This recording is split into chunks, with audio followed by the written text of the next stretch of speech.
all that.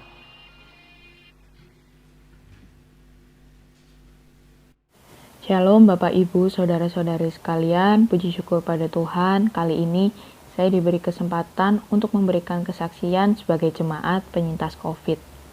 Seperti yang kita tahu, beberapa waktu yang lalu terjadi kenaikan kasus COVID di varian Omicron, dan saya dan keluarga adalah salah satu orang yang terkena virus COVID Omicron tersebut.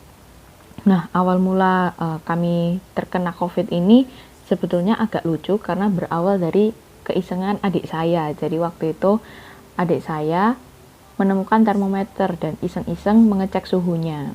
Dan hasilnya ternyata 37 derajat. Kalau bagi kami sendiri itu cukup hangat ya, suhu badan yang hangat, karena biasanya kalau kami cek suhu itu ya 36, sekian dan jarang sampai 37. Akhirnya karena adik saya merasa itu hangat, dipakailah waktunya untuk istirahat dengan harapan nanti sore suhu badannya bisa turun. Dan ternyata di luar dugaan dia merasa panas, suhunya tinggi banget, dan dia coba untuk cek suhunya dengan termometer itu, dan ternyata hasilnya 39, sekian, saya agak lupa, dan itu cukup tinggi ya. Akhirnya adik saya panik, kaget, udah ngupui saya waktu itu, kak ini gimana ini, suhu badan saya tinggi banget. Tapi di situ entah kenapa saya ketawa aja, karena ya kaget aja gitu, kayak iseng-iseng ternyata suhunya tinggi gitu kan. Tapi di situ karena saya bingung juga, akhirnya saya menyarankan adik saya untuk tanya mama saya. Dan setelah ngomong ke mama saya menyarankan untuk minum obat, pakai masker, mengurung diri di kamar yang jagani supaya tidak nular ke yang lain. Barangkali itu COVID atau gimana, kan kita juga nggak tahu. Akhirnya adik saya mengurung di kamar itu.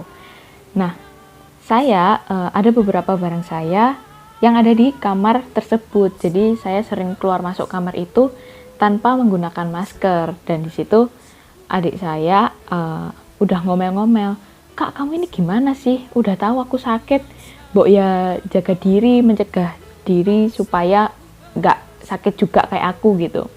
Tapi di situ kan saya menganggap bahwa itu sakit biasa karena entah pancaroba. Soalnya teman-teman saya juga banyak yang mengalami gejala seperti itu dan bilang bahwa itu karena pancaroba.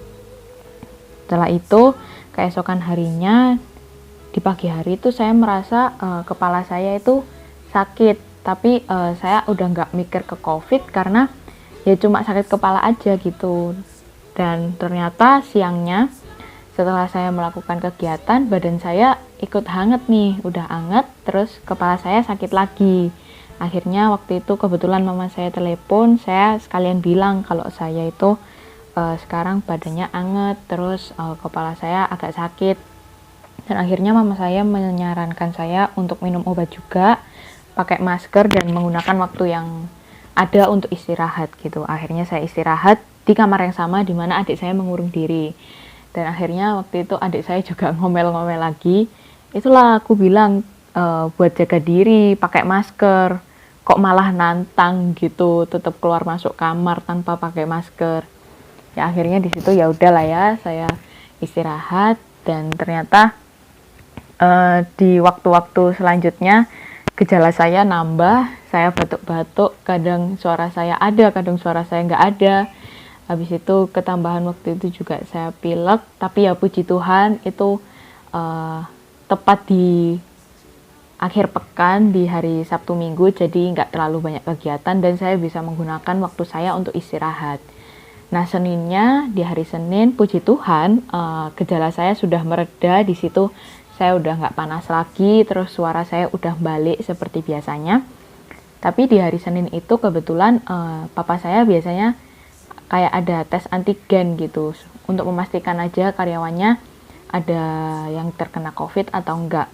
Dan ternyata setelah papa saya melakukan tes antigen, hasilnya positif. Lalu ngabarilah ke keluarga di rumah bahwa tesnya papa saya ini positif.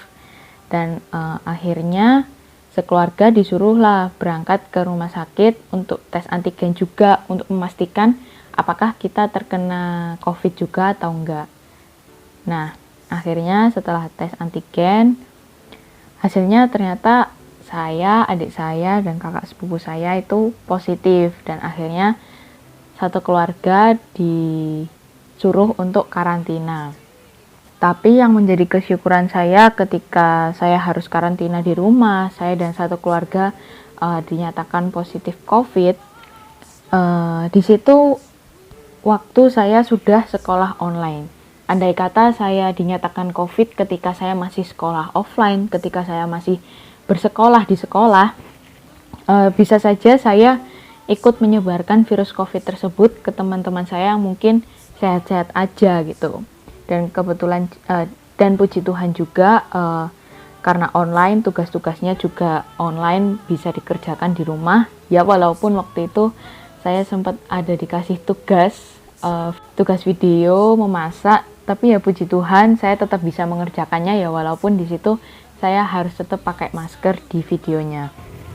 Dan yang menjadi kesyukuran saya juga yaitu kebetulan uti saya, nenek saya lagi ada di Semarang di rumah tante saya. Nah, andai kata waktu itu nenek saya masih di rumah, masih di Surabaya, bisa aja nenek saya juga tertular COVID gitu. Apalagi nenek saya yang sering keluar masuk rumah, ngobrol sama tetangga, ngerjain pekerjaan rumah juga. Bisa aja mungkin menularkan ke tetangga-tetangga yang lain, tapi puji Tuhan uti di Semarang, jadi uti nggak terkena COVID juga.